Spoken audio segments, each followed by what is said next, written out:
what's up, guys? Welcome to Dynasty Drip today. Week 10's here. We're coming at you with Flex Friday, where basically we go over flex picks, streamers, and if you are tuning in live, hit us up with any lineup advice, dynasty advice, everything and whatnot. But I got Andy here. I'm going to give him the floor for 10 seconds while I post this baby to Twitter, and then we can get going. Andy, how you doing?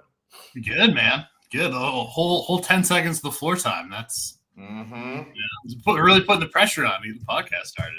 Man, things have been pretty good. Fantasy got one undefeated dynasty team still remaining, so that's the one light spark in my otherwise fantasy football season of sadness. The other teams haven't been going so hot, but sometimes that's the fun of running multiple teams. Like, there's some people out there who they run one team, and if that team is bad, then it's just like by week 4, it's just not fun anymore. And so to anybody who's like, you play too many fantasy football leagues, it just, gives you more options to still be interested come the playoffs. Yeah, I have weighed this choice a lot myself as someone who started with one and has branched out to 10 or whatever. With all the dynasty ones now, it's a little different. But I tend to think I still like being in more because the downs aren't as low. I remember when I only have one team and I would be like sad if I would lose. And yeah, I would be happier if I won. But for me, it's like I'm playing a numbers game and I'm trying to get as many teams as I can to the playoffs. And then my emotions start to heighten come playoff time. I feel like that's when I start to be affected by my wins and losses, basically. But if you guys haven't been to the channel before, basically Andy and I'm going to put this up real quick, are doing some of our favorite flex players. And we're going to have Andy kick it off with his number one flex play for the week. A little about this in general, we choose people that are below 50% started and at or around or below the 50% roster. I mean, sometimes we'll kind of go up in rostership, but definitely we don't like doing highly started players. So Andy, tell us about Tez Johnson. And AWS, I see your comment. When Andy's done with Tez, we'll get into you, my man. Yeah, so to start with Tez, I mean, it's just the rookie show continues in Tampa. Mike Evans is out. McMillan's still out. Godwin, they're saying he might play, but who knows what that's going to look like based on how he looked earlier in the season. And as you can see from there, his previous 2 games, we've got 15 targets overall for Tez, which is really great for a wide receiver too. This week, coming off of the bye, which I think could also be good. Anytime rookies get a little bit more time as the season progresses, they're usually going to get better, unless you're Emeka Egbuka, who just started out so hot.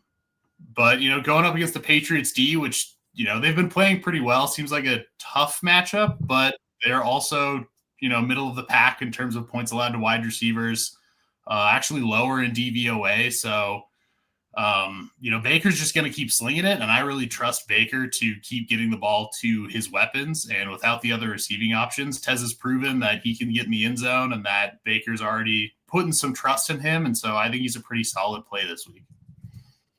Yeah, I mean, I think Tez has been pretty good. I think in general, like if you're going to be one of the top 2 receiving options for this Tampa team, you deserve or belong in lineups. Now, how high or low kind of depends on who that name is. Emeka Egbuka, Mike Evans, Tez Johnson, maybe a little lower, but it's a little small if you guys are watching on your phone. But like, he's been over 10 points in 2 of the last 4 games when his snap percentage has been up. If you only want to go the last 3 games, which is basically the games he's been getting any run, he would have been a pretty playable asset in 2 of those, and he didn't burn you in the 3rd one. So he's a big play guy. And I'm with you. Like, I don't think the New England defense is some otherworldly unit. I think they've been good, and I think they've been better at more of points allowed defense than yardage allowed kind of things. Yeah. And that's more just you look at their points allowed, they haven't really given up 30 points in any games, but they've been in some close games. There's some games where teams are moving the ball against them. So AWS, thanks for coming to the channel, my man. If you haven't been before, make sure to hit like, hit subscribe. We're trying to get to 1,000 subscribers, and we're here to help you. So I'm torn. Do I start Garrett Wilson or DJ Moore? Of course, Brock Bowers was good for 3 last night. I'm with you, man. Have Brock Bowers on multiple teams. Wasn't stoked about the outcome last night. Yeah. It was, I mean, unless you were have Ashton Genty, pretty much anybody you started last night. Like I had to start RJ Harvey in a league. Yeah, not so stoked. So for me, if appreciate it hitting that sub button, AWS. For me, if Garrett Wilson plays, I'm going with him. I think, yes, DJ Moore has the on paper like better matchup potentially, but Garrett Wilson is just probably going to get such a high like target concentration that I'd rather go with him. Now I'm trying to think like, has he been like fully announced that he's going to play yet? I would need to do a little research and maybe I'll pull it up on my phone real quick while Andy speaks about his take. I think DJ Moore's fine, and I like that we had a good game out of DJ Moore last week. But in general, like that good game out of DJ Moore came in an absolute shootout and a game where Roma Dunze had no points. So. Yeah, and funny enough, that's when you were talking, that's what I was doing. Yeah, so far, no real new news. He's just limited again. I think if he plays, I would also go Garrett Wilson. Just he's going to get the targets. The thing about that, the Bears offense is usually it's been flowing through Ruma Dunze. Obviously, Loveland just had a big breakout game. So it'll be interesting to see like where DJ Moore is going to stack up. I think he's still going to have some great weeks, but I think there's also going to be some weeks where he doesn't do much. And you just know you're going to get consistent volume with Garrett Wilson. So if he plays Eileen Wilson, but there's a chance that this decision is super easy for you, and it's just going to be DJ Moore based on the fact that Wilson doesn't play. Yeah, I mean, the Giants are a great matchup. And so I think that's the thing that I totally get it. Like all the DVOA numbers, like let's see what he says. Got lucky, started DJ last won by 10. But yeah, I think that's like obviously there's no guarantees AWS, but like I think the way you're thinking about it is how I'm processing information. It's just like he's got a good matchup, but like he has a lower target share, he has a lower ceiling. Like I tend to think almost backwards about a lot of my start sits where I go, you know what? If I start Brock Bowers and he gets me 3 points, whatever. But if I sit Brock Bowers and he gets me 49, I can't handle that. And sometimes it's just how I tend to like make some of my choices. But we're going to move on to my first flex player of the week. And I'm going Amari DiMercato, man. I think after watching that game, yes, it was against Dallas. So anything that happens against the Dallas defense, grain of salt, like 100% for sure. Now, I'm curious to see how much better or I don't think they're going to get worse, but what happens with the Dallas defense the rest of the year with Quinnen Williams coming on to join it. Probably going to be a little better, especially against the run. But if we're going on what we saw last week, which was the Cardinals coming out of their bye, I think DiMercato might have the slight edge moving forward. I think touch-wise is probably still going to be pretty close. And the one thing about DiMercato that is a little concerning is I do think they have been leaning Bam Knight in the red zone. But in general, DiMercato looked more explosive. He had some good plays.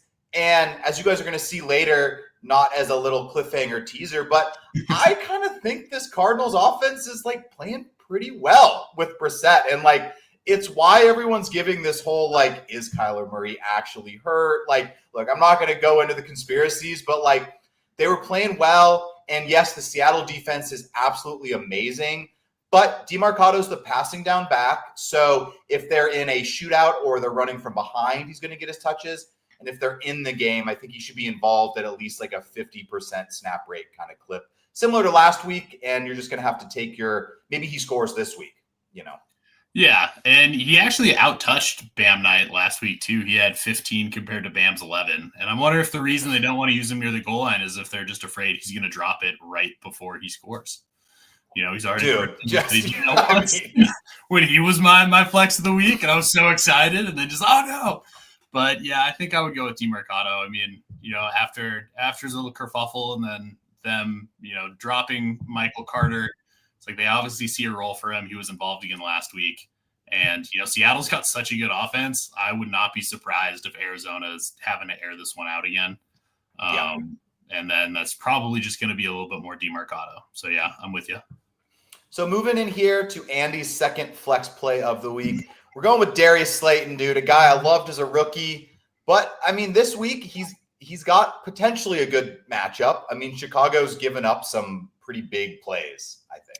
Oh, for sure. And we will definitely be getting into that too. And obviously last week he dropped a touchdown. So, they are targeting him there. And really, there aren't very many passing options in New York right now. It's him, it's Wandale, it's Theo Johnson. Maybe some of the running backs get involved, but even after his mistake last week and him not really being super great for fantasy, as you can see by his point totals there, like I don't think Jalen Hyatt or Bo Collins or anybody else on that roster is going to be taking away snaps from Darius Slayton. They didn't trade for anybody at the trade deadline, so I think they're just going to roll out this year with who they got. And playing the Bears, they allow the second most points per game to opposing wideouts, the most yards per reception, and the second most TDs to wide receivers. And Slayton's average depth of target is 13.7 yards compared to Wandale's at 8.7. So, I mean, Slayton is a little bit more of their deep guy, which is really where Chicago gets burned. So I would still start Wandale over Darius Slayton. I think he's been a lot more consistent. He's pretty good after the catch. But I would not be surprised if Slayton does have the bigger game this week, mainly based on the matchup. I mean, you don't have to look any further than last week where like T. Higgins dominated one-on-one matchups on the outside against the same Chicago team. Now, obviously, Darius Slayton is not T. Higgins. Not T. Higgins. But he's going to get those matchups would be my guess. And like he's going to potentially get the upside of a deep shot or two because that's the same role that Darius Slayton plays for the Giants here. So we got our boy July with the turtle pick. Should I trade away Puka for CeeDee Lamb and George Kittle? July, thank you for coming to the channel, man. If you haven't, make sure to hit like and hit subscribe. We're going to take this as a redraft question unless you correct us and tell us it's dynasty. Andy, do you want to take this one first or do you want me to go? I mean, for me, I would be on the CeeDee Kittle side. I view Puka and CeeDee as pretty similar the rest of the year. Obviously, Puka's been balling.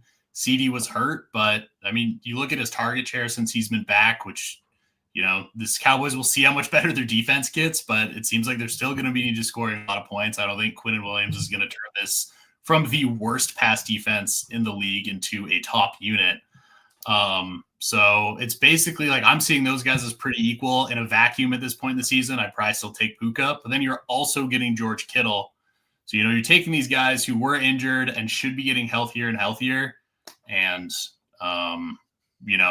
seems like an upgrade at tight end and then a fairly lateral move at wide receiver for me. Yeah, I'm trying to think like in my head, like I'm definitely on the CeeDee and Kittle side with the exception being if I roster Bowers, McBride, Warren, maybe that. Like, I mean, maybe if you want to get spicy, throw Gadsden in there because he's just been like super like good recently. But even then, it's like it's not like this is some like throwaway tight end 10. David Njoku, Harold Fannin, guys I like. Nothing against these guys, but like Kittle has potentially like weak winning ability. So you're getting potentially two difference makers for one. Even though technically, like I would take Puka slightly before I took CeeDee, but it's pretty close. So hopefully that helps you out there, July, with your advice there. We're going to move into my second flex player of the week. Someone I don't know if I ever thought I'd be talking about on this show, but Alec Pierce has been sneaky good since he's been back after missing a couple games. I mean, as you can see, his snap percentage in the 80%. So he is basically playing in all two wide receiver sets in general. Josh Downs is the odd man out in those. Now, Josh Downs has been good with his snaps as well, but Alec Pierce is just the deep play wide receiver. Now, Atlanta, not going to say they're necessarily the best matchup for pass catchers stat-wise in the NFL, but Alec Pierce has had a very good role. This game is at home, and I think the Colts are going to come out and put some points up after a disappointing game last week against Pittsburgh. And you just cannot look past like some of these target numbers in some of these games, like 10 and 13 targets in, 2 of 4 games, like out of a flex position, a guy that not only is getting high target numbers, high snap numbers, but he is a big play wide receiver as well. So these are things I like if I'm looking for upside out of a flex player this week. Yeah, I mean, 13 targets last week is crazy. And over the last 3 weeks, granted, there have been some buys, but he is 7th in targets in that span, which anytime you have a wide receiver who's getting thrown the ball that many, they're going to be able to put up points. As you can see, he hasn't scored a touchdown this year. He had 7 last year. If he keeps getting this kind of volume, that's going to change. like you said, Atlanta, they have been pretty good against wide receivers, but they've also been really, really good versus tight ends. And we saw last week, usually the Steelers haven't been good against tight ends, but they were playing Jalen Ramsey against Tyler Warren for a lot of the game. And really, I think that was kind of their focal point, is like, we're going to shut Tyler Warren down, at least with their passing game. And so if Tyler Warren is, covered a little tighter, Atlanta is second in terms of DVOA versus the tight end. So they're really good against the tight end. That should continue to open things up more for Pierce and some of the other receivers. Not that you should bench Tyler Warren, but that it just might make it so he has, maybe doesn't have like the same like tight end one overall, ceiling. Yeah. And should just be more opportunities for the wideouts. So, yeah, I mean, I think it's, for me, it's like there's a lot of teams on bye, or, I think a lot of teams have been relying on Jamar Chase, T. Higgins, like, for example, just to go right to the Bengals, that the Chiefs guys, like there's good offensive teams on bye this week. And I just looking at Alec Pierce, it's like, dude, he's under 50% rostered. Like, he should probably be rostered. Like, I was kind of maybe even underrating him, just kind of with some like previous takes in my mind of what I've thought about Alec Pierce the last couple years, where I'm maybe not taking into account like his recent stretch here. So if you guys are watching, remember, any sort of question, feel free to drop it and we will get to you as well. We're going to keep going on though with our flex players right now. Andy, Cedric Tillman back on the show. Questionable, but expected to play. Yeah, I think he'll be out there, and I think he is going to really help this passing game. And this feels really, really gross. The Browns' passing game, besides getting it to the tight ends, has looked awful. Judy hasn't done anything with Dylan Gabriel. But what I do like is they're coming off a bye. So, a little bit of extra recovery time. Hopefully, they're getting the offense going a little bit more. And they get to play the Jets, who just traded away their two best defensive players, and their defense was already 31st DVOA versus the pass. So they had a pretty bad defense and made it a whole lot worse by taking away two of the only good players on that team. So I don't necessarily think, Dylan Gabriel's going to go out there and throw for 300 and everybody's going to have a great game. But, getting a 6'3" big-bodied wide receiver, I think, is going to help open stuff up. The one thing I'm more concerned about is if Judkins breaks the rushing, like the carries record, and they just give him the ball like 45 times in the game. But I think they still will be throwing it a few times. And as far as the wide receivers go, I would probably take the chance on Tillman over Judy based on what we've seen, between Gabriel and Judy this season, and just hope that there's going to be a better connection with him and Tillman. Kind of a gross play. Don't love it, but this is the deep dregs of look at the rostership percentage to start percentage. Like, this is the Sunday morning wake up, I messed up Monday through Saturday special. It's you wake up hungover, you go, God, dude, that dude's hurt, isn't he? Yeah, probably should fix that. And I think we all need some of those players every once in a while, and at least someone who's taken more time than someone potentially waking up and just picking someone up and putting them in a lineup. But the Jets are going to be bad, and they could be scrambling, and there could be missed assignments at any given point, I think, in that matchup. So moving on here, a guy, one of my, I don't want to call him a dynasty darling, but a guy I've been stashing for years, Parker Washington. Excited to see him at least like play pretty well this year. I think he's a pretty solid like NFL player. And when he's gotten his chance this year, he's produced fairly well. I think that chance is going to be pretty solid this week with no Brian Thomas, obviously no Travis Hunter on IR. Jacoby Myers coming in on the trade, but like, how much will he really be used or featured?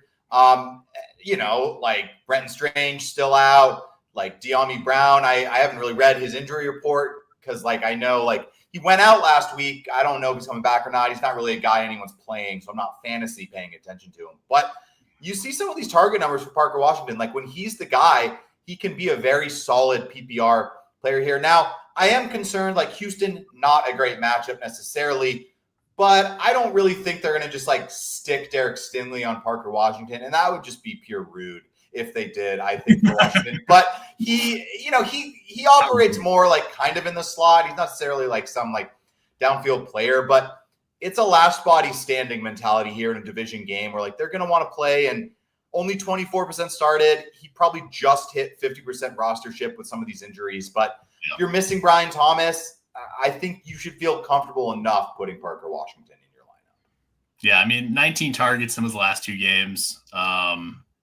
Just with that kind of opportunity, and especially with all the injuries that are there, like he's going to get his looks. And just to kind of echo what you said, I am definitely worried about the Texans defense. So, I think I would definitely take him over Cedric Tillman, but I think I might play some of the other wideouts we've talked about just because of that defense. But at the same time, with so much opportunity, he's going to have every option to be able to break a couple tackles, get in the end zone, or maybe just have, especially in a PPR league, I think he's a really good start because. Yeah, I think PPR wise, I definitely like him a lot. Whereas if we want to go back here, I think like a guy even though he has the target numbers, Alec Pierce tends to be more of a downfield sort of threat option here. So we're going to move into our streaming section of the show. So these are going to be QBs, tight ends, defenses, kickers. Andy's going with, I don't know what the article was exactly, but like Demon JJ McCarthy. I don't know if you read any of that viral stuff. Where he has like a demon side that he brings out when he plays. So I think I don't know if that's going to make you play him more, but yeah, and that smile right there, it's a little sinister smile behind those eyes. But yeah, I mean, after coming back from his injury or soft benching or whatever people want to call it, like he made some nice throws against Detroit. Only 14 completions, but 2 passing touchdowns and 1 on the ground, which is huge.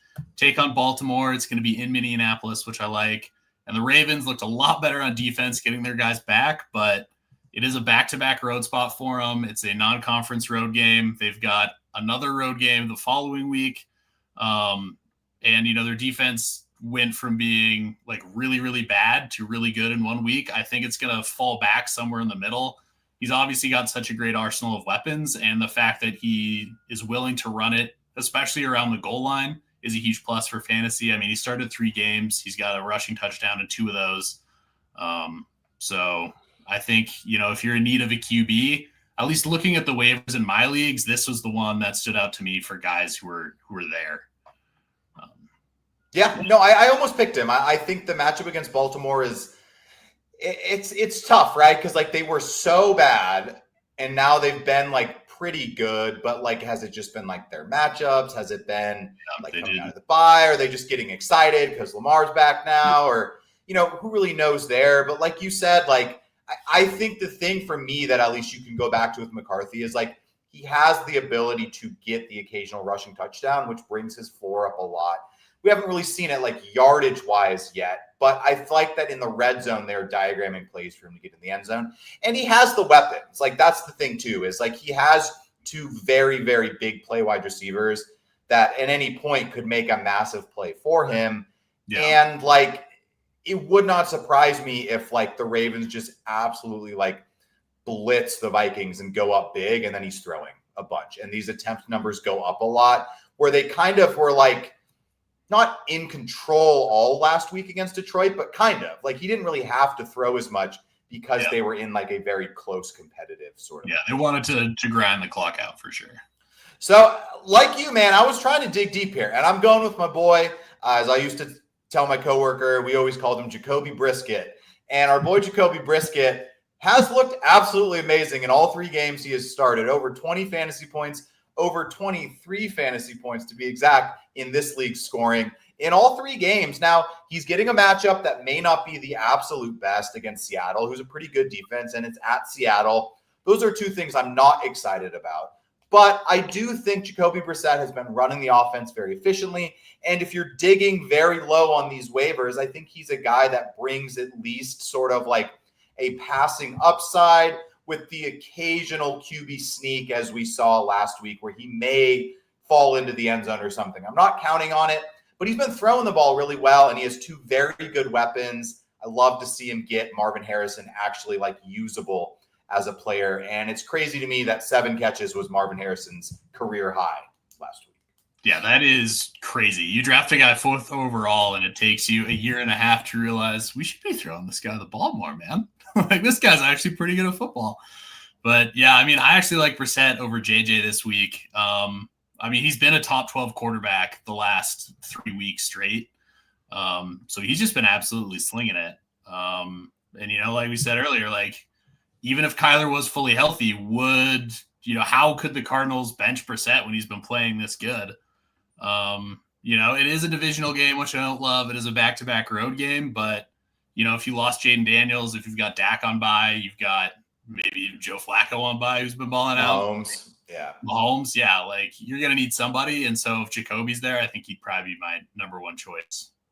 Yeah, he was a guy I just think he brings like at least some upside where I feel like a lot of times when you're going with like low rostership, low starting percentage streamers, you're kind of just sitting there and you're like, dude, I don't want to play Davis Mills. Like, I want to do that to myself. I don't want to play like, I don't know. And like Jacoby's been very good. He's been throwing the ball a lot too. I think that's the thing. Now, is it just matchup based?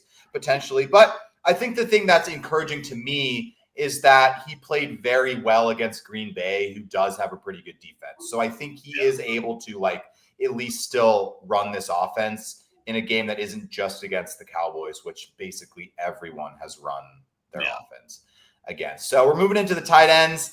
Another player here in this Jacksonville-Houston matchup. Yeah, it should be a real barn burner over there in Jacksonville, Florida, or in Houston. Honestly, I really wanted to recommend Musgrave. I wanted to get a Packer in here, but playing the Eagles, who are first DVOA versus the tight end, can't recommend it this week, but look for him on waivers next week, maybe. There's a good chance he's going to be my tight end stream of the week then. 6 for 77 last week for Schultz versus the Broncos, who have a good defense. He got a 47-yard ball from Stroud before he went out, but then continued to get peppered with those low depth of target passes from Mills. And the Jags have allowed the second most points to the tight end, which is pretty much the reason why I think he's a good start this week. It's just, backup quarterback, maybe be looking to check it down a little bit more. Really bad defense versus the tight end. And, a lot of those games, he's, 10 targets, 8 targets, a bunch of games with 6. So there's a lot worse guys that you could be streaming out there than Dalton Schultz if he's still on waivers. I mean, really the only thing to worry about is the Flex Friday curse, man. I mean, let's look at his last 3 games. Seattle, 15 points. Week 8, I put him as my tight end. 3.65 points. Last week, 11 points against the Denver defense. Very good. Here comes the recommendation. Let's see what happens. Because I'm with you. Everything on paper is a good play. You're missing Travis Kelce, Dalton Schultz. Throw him in there, dude. Like, it's a good matchup against Jacksonville. They're at home.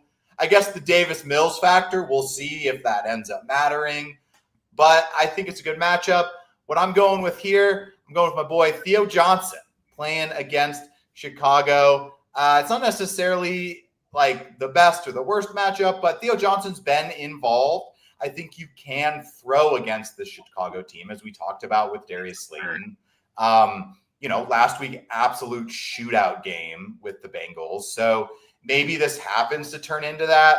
I think what I least like about Theo Johnson is every time he may not be getting these crazy catch games besides his 1-6 catch game, but 4, 5, 7, 7, 6, like these are pretty good target numbers for a second year tight end in an offense that's still like evolving, still learning. And he's a touchdown scorer. He really is. I mean, he's 6'6". It's one of the roles he serves on that team, and he's being looked at in the red zone. So for me, I think you could do a lot worse. I think there's a couple other guys. I mean, as we've kind of spoke about earlier, like when it comes to these tight end streamers, it's just like, really hope you took our advice last week when I said pick up Loveland, or I really hope, earlier this season when Andy said to pick up Fannin, or like it's these ones. Like the rookie, it's why you lean rookie if you're going streamer tight end if you can, is like if they break out, they hold value a little more. But Andy, anything to add on this Giants passing attack and tight end matchup against Chicago? I mean, I think this Giants passing game this week, I think, are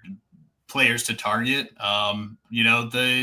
The Bears haven't given up too many points to the tight end, but they're a lot lower DVOA. I think they're 23rd DVOA versus the position. I just think it's because they're so bad against the wide receivers.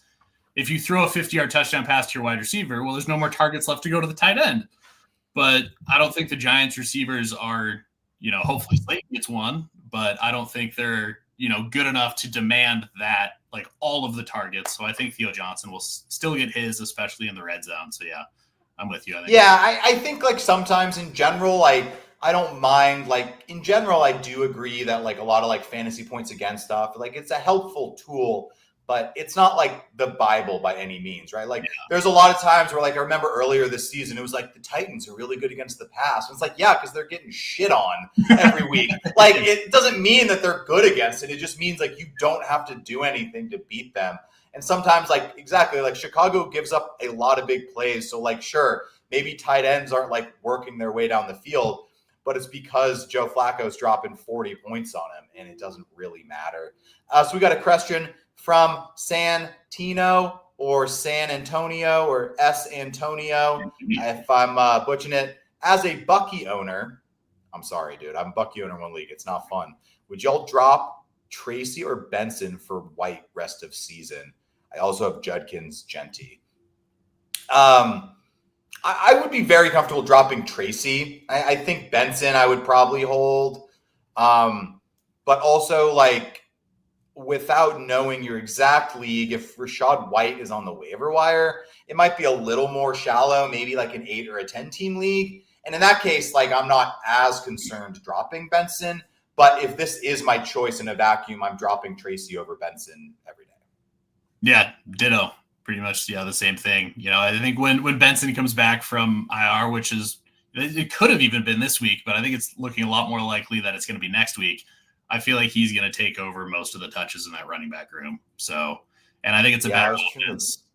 Trying to look at the Cardinals matchups too. Like, it's a fine schedule. I think too, like, when it comes down to it, it's like if you look at the splits of Tracy and Singletary, it's like it's almost split. Like, it's not enough in either direction that I'm really, like, stoked to have to play one of them, where, like, 1 week of Rachaad White could be worth the rest of the season for Tyrone Tracy, like, in like a benefit to your team kind of thing. So for me, buddy, like, I'm going White. So if you need any more advice, feel free, drop one. Everyone else here too, we got our kickers, defenses we're going to go over as well. So make sure to get your questions in if you need some lineup advice. But now we're going to move on to our defenses for the week. Andy's going with the Jags and what could be a potential hideous game, I think, in Houston, besides the obvious Dalton Schultz breakout. That's right. Yeah, the 2 touchdown performance by Dalton Schultz, but, you know, maybe the 2 or 3 pick performance by Davis Mills on the other side. So, yeah, you know, they were your pick last week, so banking off that. Didn't quite get it done versus the Raiders, but I still think they're a solid defense. I think this Texans offense, even with CJ Stroud, was not looking good. And, you know, this Texans defense had over 13 points when they played Houston earlier in the year, and now it's a worse Houston team that they're going against. Divisional matchup. It's going to be a really gross-looking game, and I love defenses in gross games.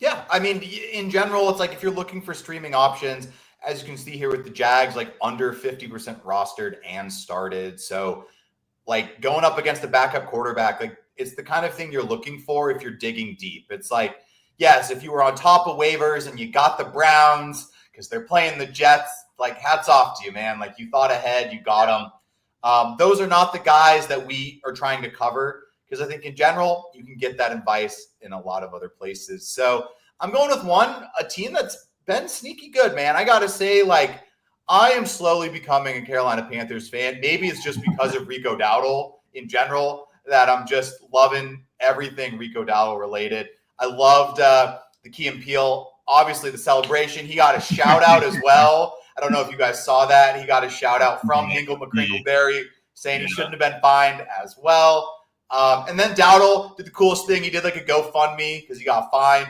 raised all that money and donated it to like the food bank or something. And so good for him. But Panthers defense been very, very good. Home game against New Orleans here, same thing. Tyler Shuck, like, maybe this is his breakout game. Not betting on it. They're losing Rashid Shaheed, one of their offensive playmakers. Banged up Alvin Kamara. Like, Olave's fine, but their defense has been good. And I think they have found their identity this year, which is run the ball. Bryce Young is a better, I think, NFL player than fantasy player. I'm not saying he's some NFL stud, but he makes some winning plays. Just as we're getting to the end of the show, going to stretch it out a little bit. But I liked last week, I saw an analyst point this out where one of the plays, like on the game-winning drive there, Bryce Young like faked like a little pass protection thing to Rico Dowdle, and then they ran the ball. So a little Madden fake hot route, pull that move all the time. Love doing that. But Panthers here, I mean, good defense, good matchup, and they're available. Those are three things I'm looking for. Yeah, I'm with you. The defense has been pretty solid. You know, my heart's still a little heavy after last week. This sad cheese head on the wall and the little Packers helmet spinning behind me. But yeah, they've been playing pretty well. They've really been getting their groove on, and you know, if they're running the ball, they're going to be controlling the pace of the game. So yeah, going up against the Saints, that's a great matchup for your defense. So I'm for it. So we're moving into our kickers. Andy going with Jason Myers going up against Arizona. Yeah, and so it might be a little cheating. He's under 52% of leagues. Usually try and go guys a little lower, but it's kind of right on the roster spot. I mean, he's kicker 7 on the year. This offense is humming like crazy. So if you don't have, you know, JSN or Kenneth Walker, Sam Darnold, any of the pieces that you really want, or now our boy Rashid Shaheed, who's going to be there, making it even more explosive. You know, the only thing I would be really concerned about is if they just score 6 touchdowns and he just has 6 extra points. So. But, you know, a lot of kickers do worse out there. So I like the way you put that. It's like if you missed out on the actual impactful players, go get the kicker. Just grab the kicker. Go get the kicker. Points. He's kicker 7. Go get the kicker. Did you miss out on your break? I want that to be like a fake fantasy ad. It's like, did you miss out on the fantasy football breakouts? Get their kicker. Be a part of the team. But dude, I'm buying the hype here. Cam Little, NFL record breaking 68-yarder. Wish you got bonus points for that. But for me, I'm just banking on A, he's playing indoors at Houston. I like that. B, he's coming off a good performance, so they're going to feel like they can run him out there. And C, in an ugly matchup, I think field goals could be king. So maybe he's going to attempt another 3 field goals this week. Yeah. I'm hoping for a 69-yarder. And you got to love the kicker profile pictures on Sleeper because I just like the difference where you just kind of go from some of these guys where you're like, okay, football player, this fucking guy, this fucking guy. Grocery bagger, maybe, I don't know, like accountant. He looks like a nice guy, but yeah. This dude is bagging, I honestly think this dude could be bagging groceries. Yeah. But, man, hell of a leg on that guy, though. So, yeah, I think anytime you break an NFL record and it's a position like kicker for fantasy football, like, yeah, you just put the guy in your lineup for vibes. I love it. But if you guys, I'm going to give you like one more minute. If anyone's still watching and wants to ask a little advice, we're here to help you fantasy-wise, dynasty-wise as well. While we do that, we're going to go over our picks from last week. So make sure to get your last minute help in. If you are watching, make sure to hit subscribe so you come back. So last week, pretty good week. We had some big hits: Sam Darnold, Colston Loveland, Kyle Monangai. And what I like about some of these hits too are especially the 3 greens, which are like the big ones, is these guys probably are living on your roster from now on too. They weren't just potential 1-week villains where it's like, I'm really curious to see what happens with Monangai this week. Like, I mean, Swift is coming back, but I have a hard time imagining that like he's going to fully have his same target share, but also maybe that's just because I'm playing against him. Yeah. So. Yeah, it could be a little curse there. But yeah, so we're sitting at 66% for me. Not as great on the DST kickers. We're coming up from the bottom. Been pretty good on flexes. Andy's killing it on defenses this year. Both of us haven't been the best on kickers, but remember, we are choosing people that are not even started in 50% of leagues. And most of the time, kickers that are being started in like 60, 70% are the ones you even want. So yeah, it's tough. Also, this is why I personally think I don't like kickers, but we're giving you the advice. At least we're telling you who not to pick up, baby. In one sense, if you've been fading the kickers, that would be my dream, is to find the dude that's just been fading Flex Friday and he's just been killing it. Yeah, he goes on. He's like, I'm just going to bet the under for kicking points for everybody that they pick. And I might start doing that. I might just start doing a little reverse. Just one, like a 5-stack parlay that's just the under for all the players you mentioned, like on the off chance you just have Just the a worst terrible possible week. week. Yeah. But it doesn't look like we're getting any more comments. So thank you guys for tuning in to Flex Friday for week 10. As always, if you're watching this after the fact, comment anything. I'll get back to you. Andy will get back to you, or watch any of the other videos. If you need any other advice, we're here for you. Comments, we will get back to you. But thanks for watching. Andy, thanks for joining me. Thanks for having me, man.